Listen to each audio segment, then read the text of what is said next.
to the latest edition of the Stephen A. Smith Show, live from New Orleans, as I have been all week for Super Bowl week. Obviously, I'm coming at you over the digital airways of YouTube and, of course, iHeartRadio. As always, I'd like to take a moment to thank my subscribers and followers. We've now eclipsed 1.08 million subscribers, okay, on YouTube, not to mention the millions of downloads we've had on iHeartRadio over the last few months. Can't thank y'all for the love and support enough. Keep it coming, and I'm going to keep on coming. Obviously, we're here in New Orleans for Super Bowl Sunday. We're not going to be here this Sunday because I don't feel like being here this Sunday, but we're here, or we have been here all week for Super Bowl 59, and that's where we're going to get started because there's nothing else to talk about or should be to talk about today. The Super Bowl kicks off Sunday night, as I just said, right here in New Orleans when the Kansas City Chiefs take on the Philadelphia Eagles. There's history on the line for the Chiefs, who have become the first team in Super Bowl history to win 3 in a row. No team has ever done that. As for the Eagles, this Super Bowl represents a rematch of Super Bowl 57 when Philadelphia lost to Kansas City 38-35. However, if the Chiefs want to three-peat, they're going to have to beat the best team they played in a Super Bowl in the Patrick Mahomes era.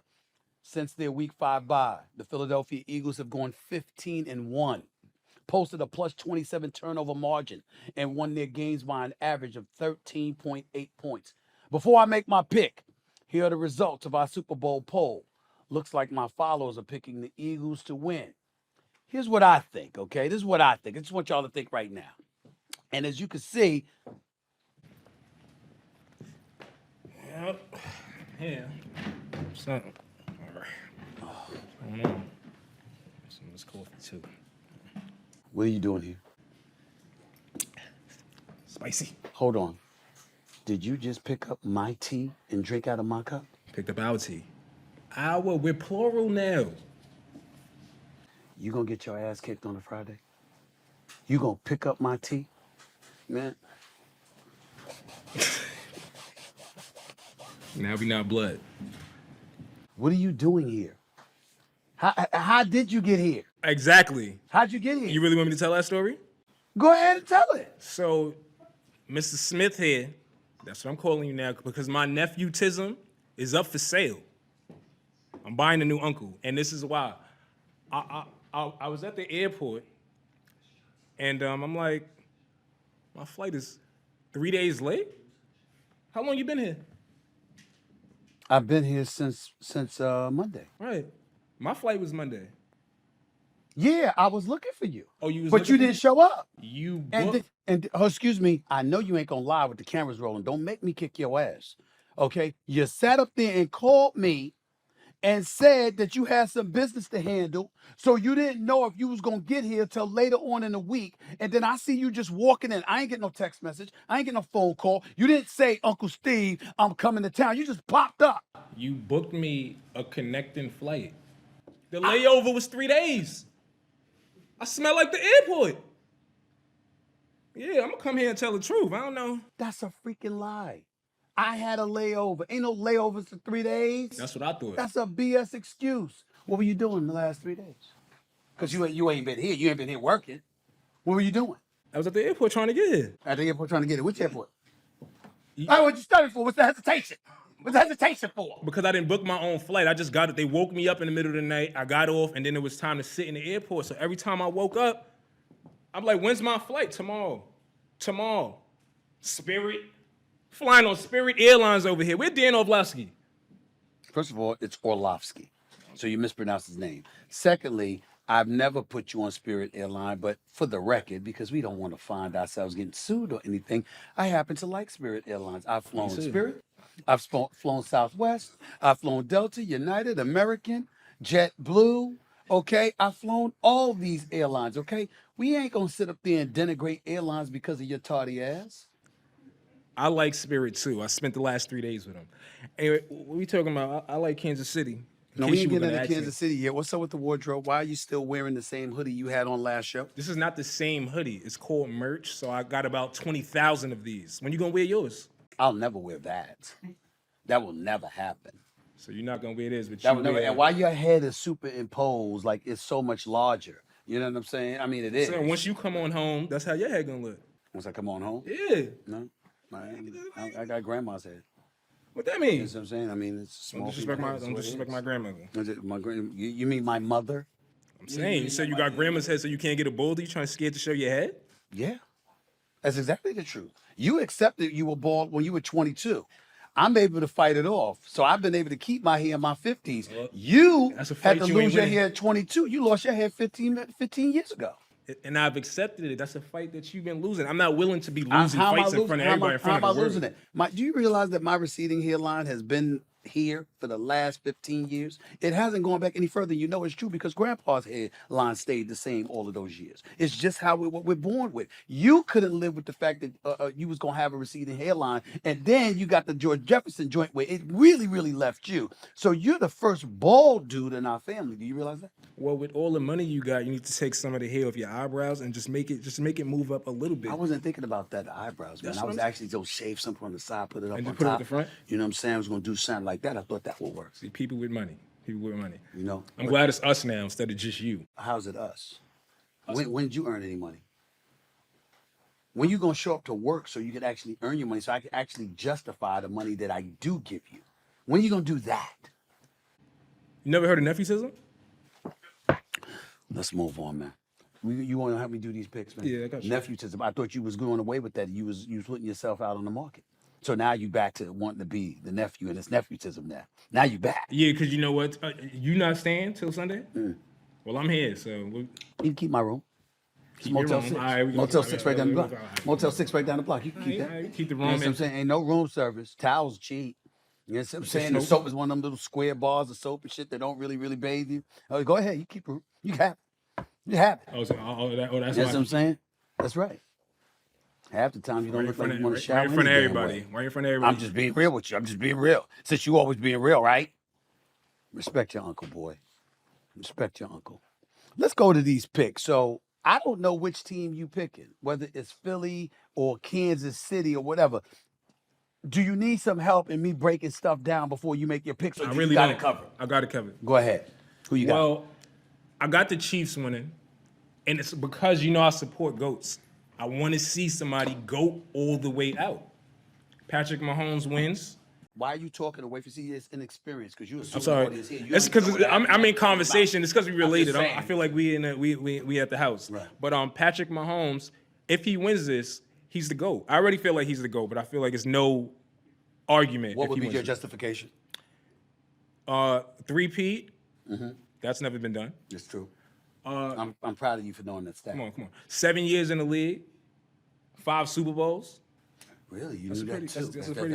that's a pretty good ratio, isn't it? That's a brother doing his homework for a change. That's more homework than you did for K through 12, bro. I'm proud of you. All right, let's put this out there. I watch more games than you. How is that possible? How How is that possible? That is a flat out lie. What time you gotta wake up? You understand what I'm saying? What time you gotta wake up for first take in the What morning? time do I go to sleep? What How time- many TVs do I have? How many times? Tell me this. You never Tell- home. Tell me this. Tell me this. When have you seen me not watching a game? Other than when I'm driving. When have you ever been around me and I'm not watching a game? Are you not a soap opera star? Yeah. All right.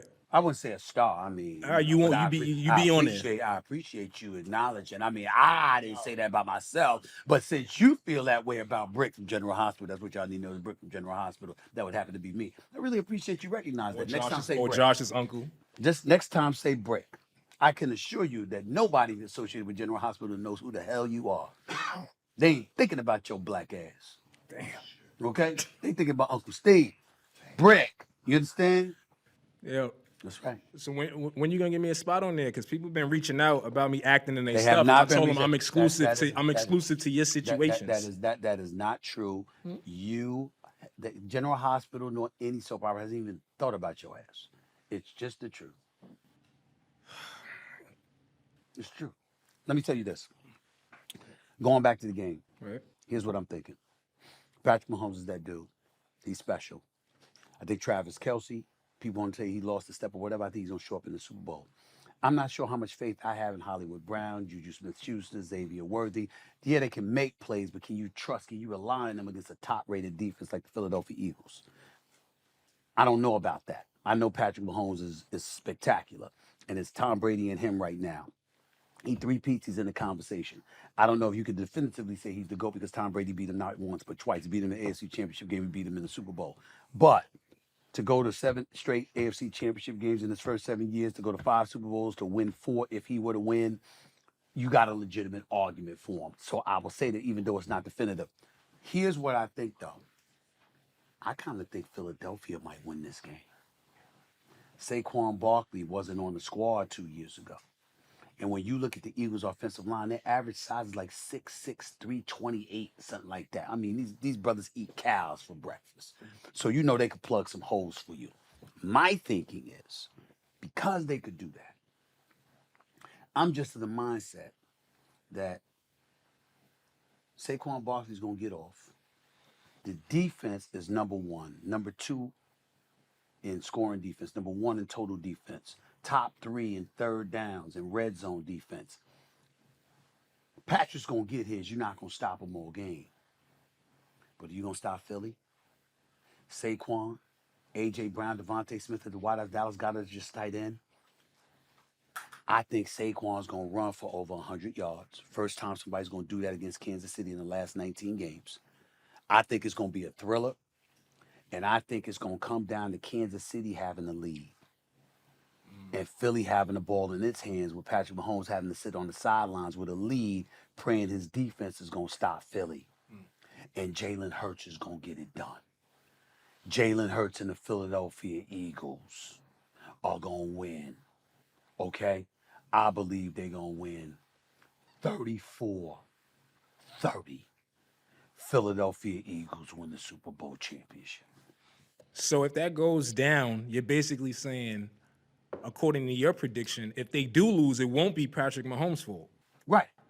So how does that what does that do for his GOAT No, I'm status? saying that I think he's number 2 to Tom Brady. Even if he loses? He's number 2 now. Right. So if he loses, he doesn't drop? He gonna drop because of Lamar Jackson or Josh Allen? Somebody? No. He's still gonna be number 2. He just ain't gonna ascend to number 1. So you have Patrick Mahomes ahead of Joe Montana? Joe Montana right now? Yes, we look at I have him ahead of everyone. Everyone but Tom So Brady. with the loss today, Even with the loss, I have him ahead of everybody. That's Troy Aikman. That's Joe Montana. That's Steve Young. That's Roger Staubach. That's Terry Bradshaw. Okay? I have him ahead of everybody. he'd still be ahead of them if he loses. Dan Marino, John Elway, Peyton Manning. I have him ahead of everybody. Everybody. I'm going to give you the last word because you usually don't have shit to say when I put you on the spot like this, but I'm going to give you a last chance to say something constructive before you get on out of here. No, it's not about constructive. What everybody, because I'm a watcher of the comments because I like to know how I can improve. Really? Yes. So you really think there's room for improvement with yourself? Yeah. That's shocking. Always. I thought you just felt you were so flawless that there was nothing to improve at all because you that dude. Yeah. You Bronny James of the media. I'm Bronny James, 55th draft pick. That's you. You must have watched that video a lot of times. No, I was sitting next to you. I don't have to watch the damn video. I was sitting right next to you when you said it. I'm the Bronny James of the media. And I know I heard that millions of people are watching stuff like that. So you calling yourself the Bronny James of the media, right? You know, I'm really not supposed to be here, but I'm here. I'm your nephew, At the time, I was I was Bronny James of the media. That was a month ago. 2 months ago. That was a month ago. December 4th. It was a month ago. I remember the day. That's my recollection. It's a month ago. Go ahead. So who would you say I am now? Because Ronnie James ain't. Unfortunately, you're my nephew. Mm-hmm. That's my answer to that question. That's it? I'm forever. So, what do you mean that's it? That's the ultimate privilege. Oh, really? Yes, because being my nephew means that we're from the same bloodline, meaning that my mom, God rest her wonderful, beautiful soul, was your grandmother. The one that babied you, that always made it feel like when I was a baby? You're supposed to baby me. Excuse me. She didn't baby you when you were in your 20s. Oh, my God. She didn't baby you when it came to us. She did every little thing you did. Steven, I'm very upset with you. You can't talk to Josh like that. You can't do him like that. Yeah, you are. Yeah. That wasn't grandma. Yeah, she stopped bullying. Yeah, Excuse me? She stopped bullying. She doesn't like when you come down. You come down to me unnecessarily, and now the world is seeing it. So in other words, you used to go to her. I didn't go to her. She could see it. I don't go to the world. Excuse me? I don't go to the world. Everybody's saying, like, what's your uncle's problem with you? I'm like, I don't know. They say that? I haven't seen any of those comments. I haven't seen anybody say in the comments, what's wrong with your uncle? I haven't seen any of that. You're making that up. You're not Just looking like you'd hard enough. make stuff up. Just like you'd make stuff up with grandma. That's what you would do. That's what you would do. You put your head down and you was all quiet. This is what you do. You just go like, Because and she feels sorry for you. it's And then you'd walk deflating away how from you her, act. And then you walked away from her and you smirk and smile because you knew she didn't see how slick your sorry ass was. Listen, while we right here, you still never answer my question, and you never do. Which is? If Michael Jordan was on the team in '94 and Scottie Pippen left, would they have won a chip? I did say they would have. You said that they would have. They would have. They would have beat Houston. And they would have beat the Knicks. Disrespect. They would have beat the Knicks in that series against Hubert Davis and those boys. They would have certainly beat the Knicks. Absolutely. Absolutely. They'd beat Indiana too. Absolutely. No question. Michael Jordan and nobody would have beat Indiana? Michael, not nobody, without Pippen. You didn't say nobody. So who's You said it? Without, somebody else is going to be there. Still have Tony Kukoc. Don't even Still have matter Tony as long Kukoc. as it's somebody. Still have Tony Kukoc? Excuse me. Nobody could play defense like Scottie Pippen. Right. So But if you he's had- going, how but you just had gonna plenty of win? Dudes who could play offense and you had size. We ain't going to argue about that. It's Super Bowl Sunday. We're not going to argue about this. We're not going to argue about this. This is support for Michael Jordan. You know is what? Crazy. Get the hell out of here and go and enjoy New Orleans. All right? Can I go to the game? Goodbye, Josh. I need a skybox. Yo, that shit is not happening. Not at all. Coming up, he won a Super Bowl for the city of New Orleans after Hurricane Katrina, mind you.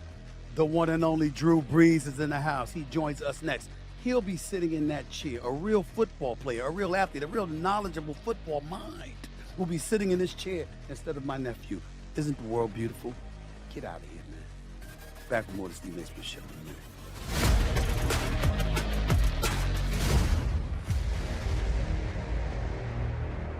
Okay, folks, I need you all to stop what you're doing right now and listen up. You know I love this time of year, right? The big game is this Sunday, and the NBA season is heating up. So with all this action going on, the Stephen A. Smith Show wants to make sure you take advantage of it all. That's why we've partnered with PrizePicks, the best place to get real money action while watching your favorite sports. You see, with PrizePicks, you pick two or more of your favorite players, and then you simply select more or less on their projected stats for the game. Pick Patrick Mahomes' passing yards, Devontae Smith receiving yards, or Luka Doncic's total assist, all in the same entry. And get this, for the big game Sunday, PrizePicks still has the Patrick Mahomes free pick. That's right, all Patrick Mahomes needs is just one passing yard for you to cash in. So if you haven't jumped on and grabbed it yet, make sure you don't miss out. And PrizePicks still has their Flex Friday promotion where every member gets a protected play. That's right, you can cash out even if your lineup isn't perfect.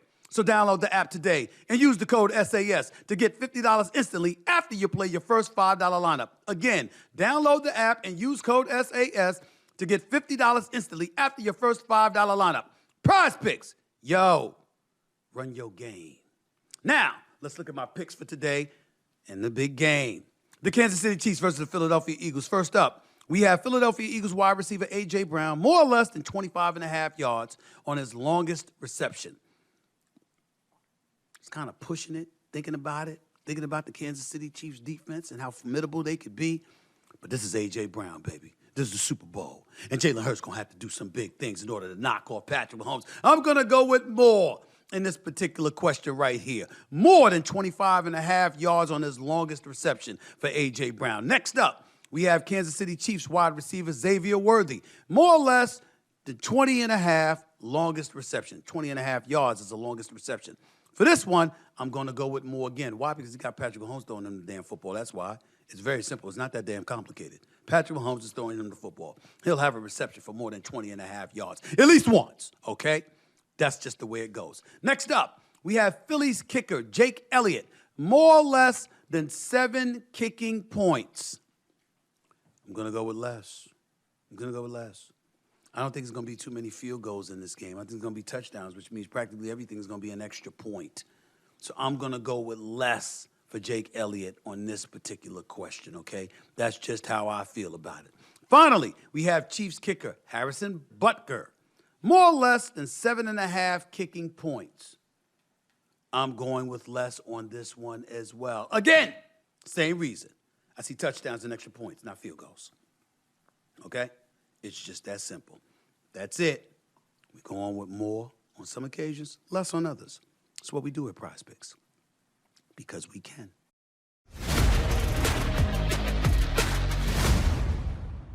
This message is brought to you by Cologuard, a non-invasive colon cancer screening test. So, I want to talk about colon cancer screening for a second here. I know you might hear that and instantly feel a bunch of dread. You're thinking stuff like drinking all of that prep liquid, having an invasive procedure, missing work. No thanks. But hold on a second, because there's another option that allows you to skip all that drama, the Cologuard test. It's a one-of-a-kind way to feel more in control of your colon cancer screening through a prescription-based test with none of the prep that's required of a colonoscopy. The Cologuard test is the only FDA-approved, non-invasive option that looks for both altered DNA and blood in your stool, which can indicate the presence of abnormal cells. This test offers convenience and ease of use, and it's delivered right to your door. It's also affordable. Most insured patients pay $0. At this point, come on, don't let your health take a backseat. You're out of excuses. So if you're 45 or older and at average risk, ask your healthcare provider about screening for colon cancer with the Cologuard test. You can also request a Cologuard prescription today at Cologuard.com/podcast. The Cologuard test is intended to screen adults 45 and older at average risk for colorectal cancer. Do not use a Cologuard test if you have had adenomas, have inflammatory bowel disease, and certain hereditary syndromes, or a personal or family history of colorectal cancer. The Cologuard test is not a replacement for colonoscopies in high-risk patients. Cologuard test performance in adults ages 45 to 49 is estimated based on a large clinical study of patients 50 and older. False positives and false negatives can occur. Cologuard is available by prescription only. Welcome back to the Stephen A. Smith Show. My next guest was selected to 13 Pro Bowls, led the league in passing yards 7 times, and of course, was named MVP of Super Bowl 44 in 2010. I'm talking about the former quarterback for the New Orleans Saints, one of the greatest quarterbacks we have ever seen in a lifetime. Threw for over 80,000 yards in his career, the one and only Drew Brees. What's going on, big time? How you been, man? It's been a while. Stephen A., man, great to see you. It's good to see you, Love man. being with you. What you been up to, man? I mean, how is life? That's the first order of business. Life's great. A lot of time with my wife, Brittany, and 4 kids, coaching my boys. They're all playing tackle football, basketball, lacrosse, martial arts, you name it. Daughter's doing gymnastics. So honestly, just being dad is the greatest thing in the world, and a lot of business stuff, a lot of stuff back here in New Orleans, and staying busy. Your last season was 2020. When you walked away from the game at that particular moment in time, were you completely comfortable and ready with that decision, or was it a very, very difficult thing to walk away?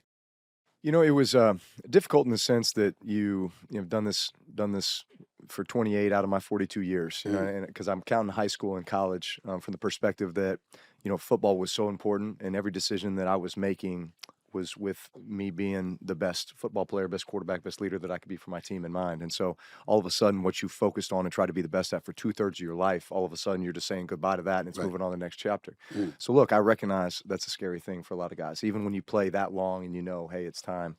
I'll be honest with you, man, my body feels great. Wow. Like, I feel great with the exception of my right shoulder. You know, when I had that injury, when I left the San Diego Chargers, which was significant, doctors told me, hey, you are on the fast track to early onset arthritis and all this other stuff.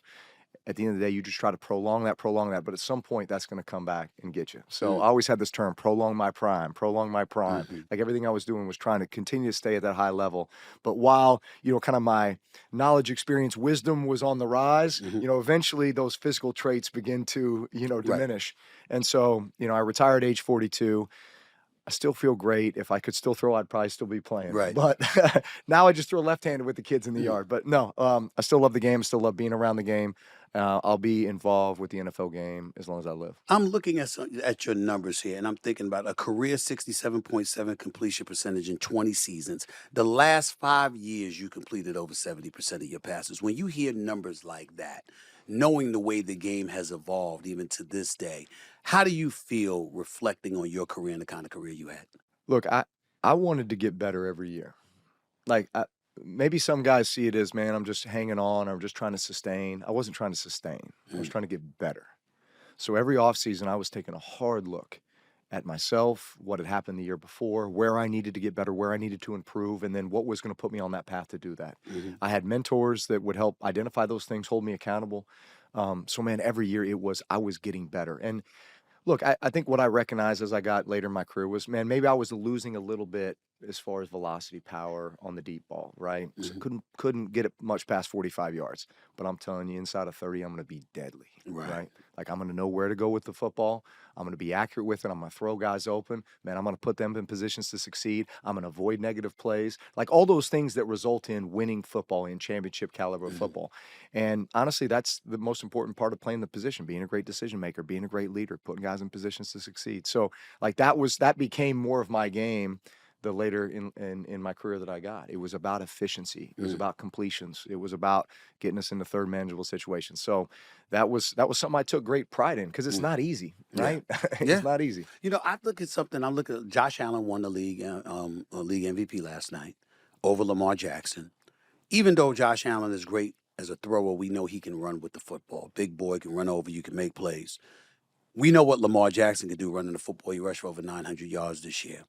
We see guys like that, Jalen Hurts, what he's expected to do in the Super Bowl. He can run with the football. Patrick Mahomes, he can run with the football. Yet somehow, some way, while the NFL tells us this is what we need from the quarterback position now, three of the greatest quarterbacks, arguably in the history of the National Football League, were dudes who didn't think about running. That would be you. That would be Tom Brady. That would be Peyton Manning. What are we to deduce from all of that? Well, I think the game has changed, and I think the way that young quarterbacks are coming up now has changed. Offenses have evolved to be run game is all RPO. Like very rarely do you just run a run play, and that's the only option you have is to hand it off. Right. You watch these teams now, man. Jaden Daniels, special. Jalen Hurts, like all these guys, man. They're putting that ball in the running back's belly, but their eyes are on defenders. And if all of a sudden those defenders collapse, man, they're kicking balls out on screen passes and bubbles and quick throws and that kind of thing. So that's become the game where it's triple threat on every play. I'm gonna hand it off. I'm gonna pull it and run. I'm gonna pull it and throw. So with our generation, it was when you're handing the ball off, you're handing the ball off. When you're throwing it, you were throwing it. Right. So look, I just think it's the evolution of the game, and now these quarterbacks have evolved with it. But shouldn't that elevate the level of appreciation we should have for guys like yourself, a Brady, a Peyton Manning? In other words, you don't hand the ball off, you dropping back to pass. That's what you're doing. Yeah. You don't have a defense, pause it for a split second because they don't know whether you're going to run or throw or anything there. No, you're dropping back to pass. We know what we got to do. We got to get to them, or we got to sit up there and cover whoever it is in the secondary. And somehow, some way, you were still able to do what you're able to do. Is it possible that guys like yourself and others think that should elevate the level of appreciation that we as football fans have for what y'all did compared to what we're seeing? Yes. but let me elaborate on that. Sure. At some point, at least a few times in a game, it's going to be 3rd and 13, 3rd and 14 in a critical situation, and you're going to have to just drop back, stand in the pocket, have all this stuff going on in front of your face, and deliver that ball, a strike down the field, over the backer in front of the safety, on the money, right? And if you can't do that, then that's just a dimension that you don't have, right? And therefore a weakness, right? So, look, I was brought up with this West Coast system where the pass game was an extension of the run game. So instead of handing the ball off for 4 or 5 yard gains, we're going to throw a pass for a 4 or 5 yard game. It's the same as, and guess what? It needs to be the same level of consistency and reliability to be able to complete that. Right. And you know what? Occasionally when, man, you get a holding penalty, something happens and you're a 3rd and long situation, I got no problem standing in the pocket. Right. I know where to go with the ball, even though I can't see it. I know where my guys are. I know when they're supposed to be there. They know when they're supposed to be there. They know the ball's going to be there. And when we get the job done that way. But that was a different style. And you're going to be modest about this, I know, but damn it, I'm going to ask anyway. How many people in the National Football League right now do you believe can throw the ball the way that you just described and throw it close to or as good as you and the dudes that I mentioned? The first guy that comes to mind is Joe Burrow. Special. Joe Burrow. Now, I watched Joe Burrow play his 2 years here at LSU, right down the road in Baton Rouge, right? Ironically, Joe Brady, who was an offensive assistant for us, so came up through Sean Payton's offense, had just gone to LSU and was supposed to be their passing game coordinator, end up kind of being a little bit of the mastermind behind. So I'm watching that magical season they had in 2019. Right. Best college football team of all time. Unbelievable. Yes. Right? Of course, he had those weapons too. But every week I'm watching our offense being executed by Joe Burrow in the college format. But then to watch him transition to the NFL, I don't think people give him enough credit for his athleticism because he created so many plays this year. Look, his O-line struggled. Yeah. And he was forced to move, slide, buy time a lot. Mm-hmm. Now, it's not, it's maybe not as pretty as some of the other guys, Right. but he will sit there and pick you apart in the pocket all game long. And the minute that he has to move, man, he has the awareness to step up and escape and buy time. Maybe just, man, get a few yards to make it a more third manageable. Go get that first down when he needs to, right? Take the hit. So he's the guy first to mind because I know the offense he came up in, and I know from what I've watched this year, he's got those traits. Anybody else? CJ Stroud, I Special. am a big fan of. First off, I just love his poise. I love his poise. I love his demeanor. I love his leadership style from the times I've been around him and just observing, right? A lot of times I just observe the way teammates react to a guy, right? But I think he's got some really special qualities. Going back to Ohio State, but just as I watched him in his first 2 years, and as they build the pieces around him, they're building something down there in Houston with DeMeco Ryans. So he would be my other guy. I'm looking at him, and I just say to myself, when I think about this Super Bowl coming up, Jalen Hurts is somebody that I've talked about a lot. I don't consider it negative because I think the man can play. He's a tremendous athlete. Got the Philadelphia Eagles to their second Super Bowl in the last 3 years, but that's Patrick Mahomes he's about to go up against. And I know Patrick Mahomes doesn't play defense, but damn it feels like it does because that brother's going to put you in a hole, and you've got to answer the call. I'm looking at Philadelphia Eagles matching up against Kansas City, and I'm thinking about Saquon Barkley. You got to have the ability to run the football if you're the Philadelphia Eagles against these dudes. But at some point in time, with Steve Spagnuolo as the defensive coordinator, he's going to make you throw that football because he knows Saquon Barkley, how important he is. He's going to do everything he can to key off on that guy. Jalen Hurts, to me, is going to have to get it done. Can he? I believe he can. Look, I love the journey he's traveled. Here's a guy through college, started early at Bama. Obviously, they were a national championship contender, almost won one with him early on. Then he loses his job to Tua, stays there, right? Yep. Like unheard of in this day and age, right? Most guys would be like, I'm out. Yep. But man, stayed, kind of went through that disappointment failure, gets an opportunity to go in the SEC championship game. All of a sudden they win a national championship again, goes to Oklahoma, but then still doubted, falls to the second round. So here's a dude who just has a giant chip on his shoulder, right? Has gone through a lot. And I watch the guy, I just observe. And man, he's kind of this quiet leader, very, very intense, very focused, very intentional.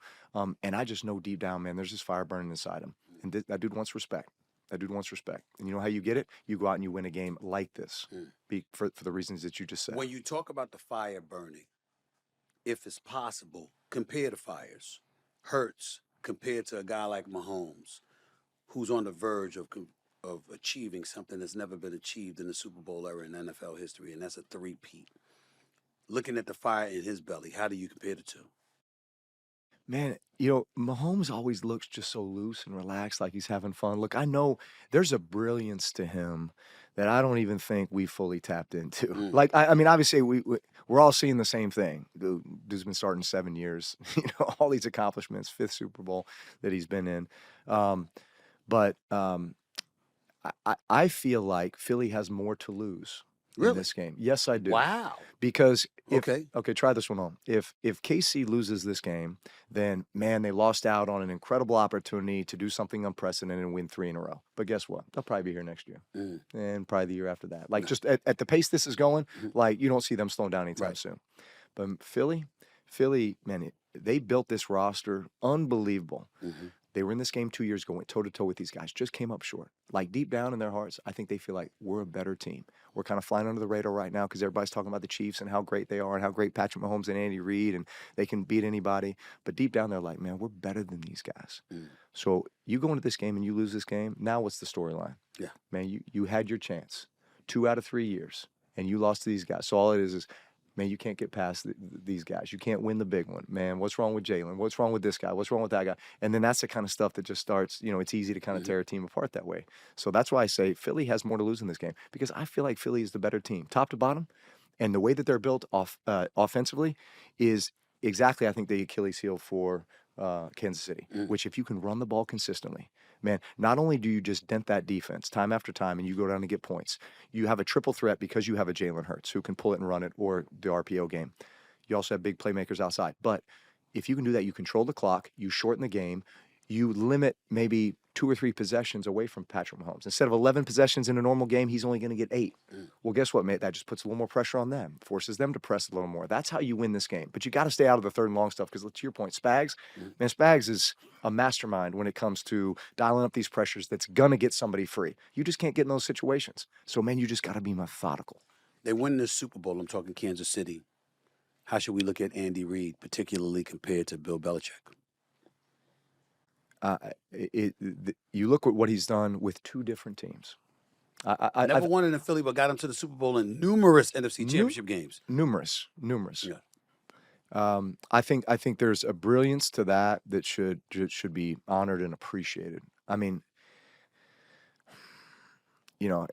let's see how long he keeps going. Yeah. I mean, if he wins this one and then they can win it, let's just add him up. I saw Belichick last night at honors with all those rings, man. It's hard to argue. It's hard to argue. 8 rings. That's right. You know what I'm saying? Especially at this level.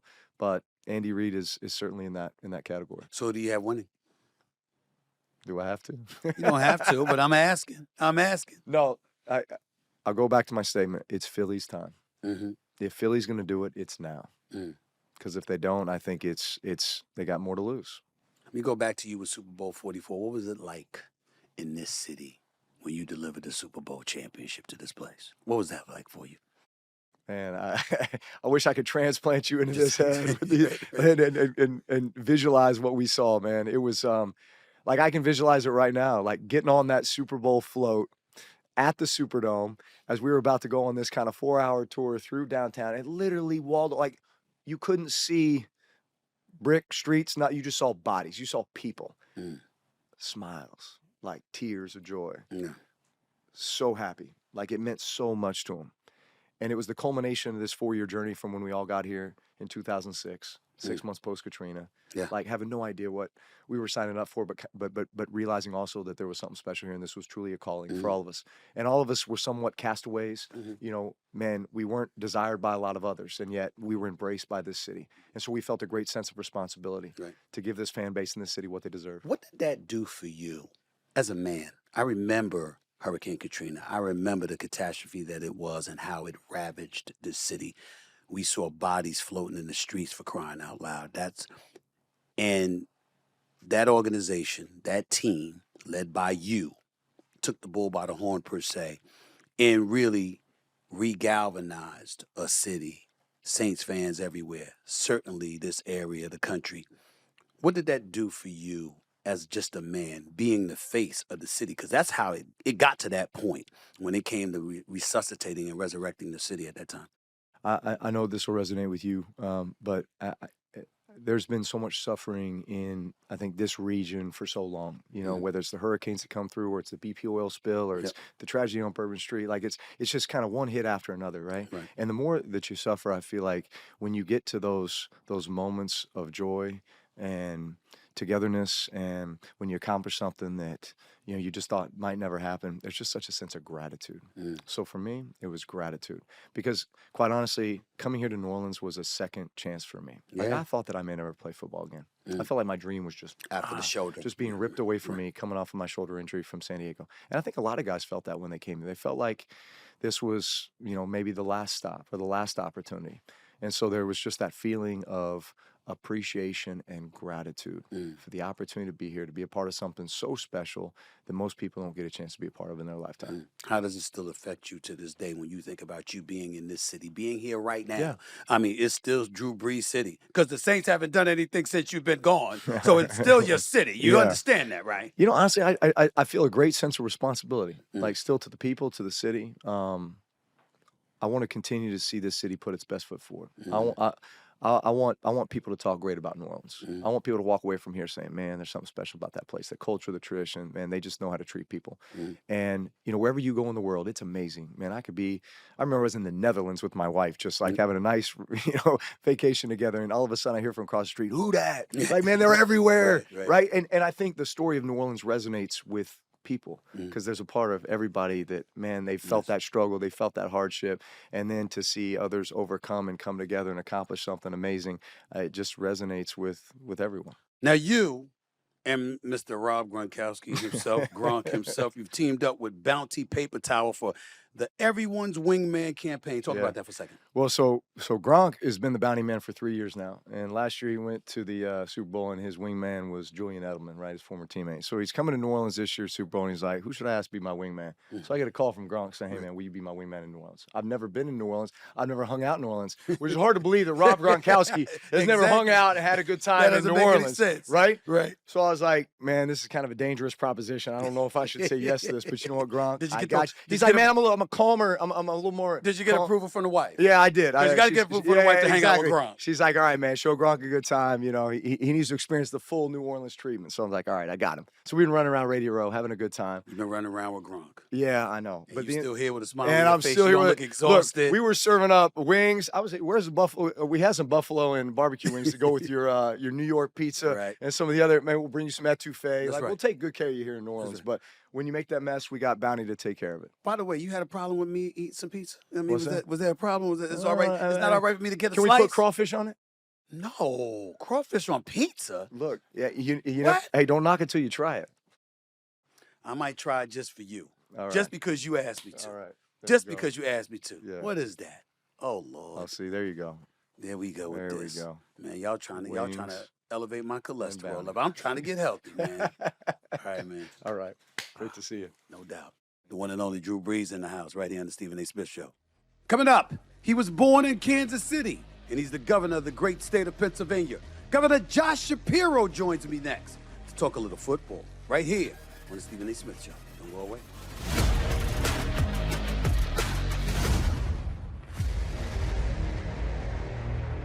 All right, everybody, listen up. With all the big-time sports action that's happening each and every day, NFL games, NBA games, the Stephen A. Smith Show wants to make sure you are taking advantage of all of it. That's why we partnered with PrizePicks, the largest fantasy sports platform in all the land, to help you cash in on all your sports knowledge. You see, PrizePicks is a daily fantasy app where you pick two or more of your favorite players, and then you select more or less on their projected stats for the game. Choose from any of your favorite players, Travis Kelce, Patrick Mahomes, and Shea Gilgeous-Alexander, all in the same entry. Then sit back and watch. The list is endless.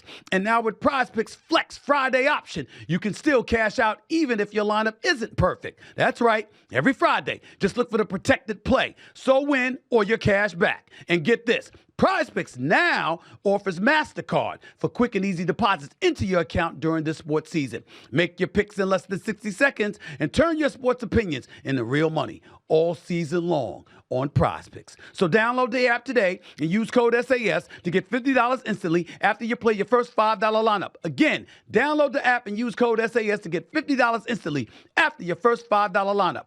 PrizePicks. Run your game. Welcome back to the Stephen A. Smith Show. I am honored and privileged to have my next guest. He is the 48th governor of the Commonwealth of Pennsylvania. Please welcome Governor Josh Shapiro to the show. How are you, sir? How's everything? Stephen A., man, it is great to be with you here in Birds Country. That's right. We're in New Orleans, Louisiana, right here for the Super Bowl, no doubt. And we know why you're here. I'm going to, I've got a lot to talk to you about. I But- imagine you do. Yes, I do. See if I can sir. keep up. Please, I'm going to try to keep up. But when it comes to sports, I think I can handle that part because your Yeah. Philadelphia Eagles are here. That's why you are here. But if I remember correctly, you were born in Kansas City, Missouri, sir. Yeah. You go right for the controversy, man. I was born in Kansas City. I think I lived there like less than a year of my life. My pop was finishing up his medical training, and then we moved back east. So I'm a Philly sports fan. So you're a Philly sports fan. Through and through. And by the way, even when I'm out in Steelers country, Okay. I tell them I'm an Eagles fan. I you know. say that in Steelers country? Yeah, and 'cause they don't think harm you? You cannot bullshit your way through sports. Right. I don't care. You got to be true to who you are. Okay. So. Okay. Westmore, Governor of Maryland, yeah, but he told me about that because he sides with the Ravens instead of the Commanders and Yeah. stuff like this. I Yep. get it. I get it. Are you surprised that your Philadelphia Eagles are here? I'm not, because I think how he built himself, the two most important parts of any football team, a great offensive line and a great defensive line. And after that 2-2 start, both clicked. And I think that offensive line has given Jalen that extra second he needs, right, to find Devonta streaking down or Goddard across the middle, A.J. Brown across the middle. And, of course, it's unleashed Saquon Barkley. And I think our defense is capable of not stopping Mahomes, right, but is capable of containing him, is capable of doing that. And we've seen that throughout the season. So I think we got the best offensive and defensive line in the NFL. And when you put that together, you're bound to win a bunch of games. So, with that being said, I know that you say capable of containing Patrick Mahomes. One would argue you did to some degree a couple of years ago, but you still ended up losing 38-35 because the man got the ball with 5 minutes left. You never and want to then see you that. never got the ball You back. never want to see that. So Stephen A. what do you believe the Eagles have to do in order to secure this victory? Get out quick. You do not want to play from behind against Kansas City, and you don't want to be in a position where you've got to compromise your run game. If you're playing from behind, you got to pass the ball more. And while Jalen Hurts is certainly capable of that, I want Barkley just pounding through their defensive line over and over again. So we got to set the tone early. I want us to get the ball. I want us to score quickly, and I think that's going to be a really important part. Set the tone for this game. Are you ready for what I'm about to say to you? You never know what you're going to say, Stephen A. But I guess I'll do my best here. I believe. Excuse the voice, by the way. Don't worry about it. This You sound voice great. is the product of getting up at 4 a.m. with 50,000 people this weekend and going to Groundhog Day in the middle of Punxsutawney, Pennsylvania, and screaming like a lunatic. Okay, So, okay. Sorry for that. It's forgiven. Don't worry about it. Don't worry about it. I'm going to give you a scenario. Okay. I think this is the scenario where the Philadelphia Eagles have the best chance to win the Super Bowl. Keep talking. You're behind. Oh, You're behind 4. okay. You need a touchdown. It's a minute and a half left. And you know this is it. You have the ball in your hands, and Mahomes is on the sideline. Ah, And he can't do anything but watch. okay. And the ball is in your hands. See, you can have a lead. And if Mahomes has the ball, Yeah. as time is That's winding not down, good. It's we not all good. know what that looks like. Not good. You don't want that scenario. Right. I'm saying reverse it, where he's the one on the sidelines watching. If you remember, that's how he lost to Brady in the Yeah. AFC Championship game. Yeah. The overtime, couldn't get the ball back. That's how I think you got So to do you'd it. rather the Birds be down That's right. and need a touchdown or need a field goal? I say touchdown. Oh. Let's not go the easy way out. You up 2, you down 2. Yeah. All you need is a field goal. By the way- no, you need to get in the end zone. And that answers all the questions about Jalen Hurts. That Yes. puts him in that next level. If he can charge down the field, those whatever, 60, 70, 80 yards and get it done, that'd be amazing. It'd be epic. It'd be epic. So, if you had to guess, who do you think the game will come down to, Hurts or Saquon? Look, if you're playing from behind, it comes down to Hurts because he's got to be throwing the ball. I got the Birds winning this game 31-27. Okay. But I had not thought about the scenario you did where Jalen has to come down and win it. That would be something pretty spectacular. I got the Eagles winning 34-30. Okay, so we're pretty close. 34-30. All right. That's we'll what see I've who's got right. going on. If they don't win, how's that going to make you feel? How's the city of Philadelphia going to be if they That's lose rough. their second Super Bowl to the same team in Listen, the last 3 Man, years? you know from being a Philly sports guy in your prior life, this is a city that lives and breathes its Philadelphia Eagles. And it's extraordinary. And so we go high, we go low. I got to tell you, man, not to get too sort of serious at this moment, but I was dealing with this plane crash in Northeast Philadelphia on Friday night. One of the most extraordinary things I saw was the joy of an Eagles sports fan wearing his Kelly Green sweatshirt out on the streets Friday night, having a great time. And then that plane goes down, and that same person in that sweatshirt going to run in to save lives, going to look out for his neighbors. There's just something special about an Eagles fan, the way they love their team, they love their city, but they're also there for their neighbors. It's just an extraordinary thing. So I think when you ask how's Philly going to feel, we wear our emotions on our sleeves, and we care deeply about this team, and it's ride or die right now. Do you like that about the city?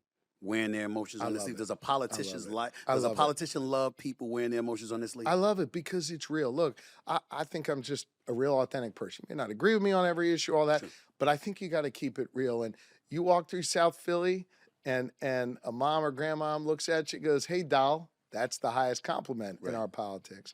I was at the Birds game a couple of weeks ago. Some guy looks up at me, "Gov," and gives me a thumb like this. You're right. No, Philly halfway is not bad. By the end of the game, I looked at him. I go, "How about now?" He goes, like that. I mean, Philly folks, they're tough to come around and love you, but when they do, man, they hold on to you and they're there for you, and it's extraordinary. I love seeing that. Final score for Philly again is what? 31-27 Birds. 31-27. Not Birds. far, and you're 34-30. Yes, I am. Okay. We're on the same page. Pretty close. At least for now. All We got right. a lot to talk about. Josh Shapiro, Stephen A. Smith. That's it for this edition of the Stephen A. Smith Show. Thank y'all for joining me in New Orleans, Louisiana, all week long. Till next time, everybody. It's Stephen A. signing off. Peace and love.